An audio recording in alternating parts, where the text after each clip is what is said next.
نحمده ونصلي على رسوله الكريم। আমি এসেছি আমাদের মাওলানা সালমান সাহেবের মাধ্যমে আমরা এখানে আসছি, এজন্য তার শুকরিয়া আদায় করছি।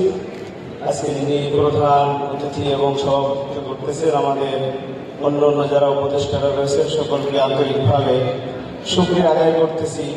পাশাপাশি এবার জুলাই আন্দোলনে আমাদের যাত্রাবাড়ি এলাকায় সারা বাংলাদেশে সন্টেক মহিলা মাদ্রাসা একেবারেই মেন রাস্তার সাথে, সেখানকার প্রিন্সিপালকে এই তখনকার জালেম সরকার গ্রেফতার করেছিল, 20-22 দিন জেলখানায় রেখেছিল।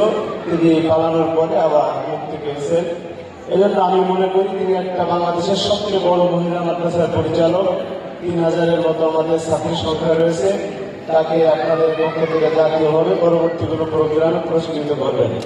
আরেকটি আবেদন, এই সরকারের পক্ষ থেকে আমাদের বর্তমান 30,000-এর বেশি মহিলা মাদ্রাসা রয়েছে, তাদের প্রতি আমাদের সরকারের কোনো দায়বদ্ধতা, দায়িত্ব এবং পরিবেশ নিয়ে কোনো চিন্তা ভাবনা করার জন্য আহ্বান জানাচ্ছি।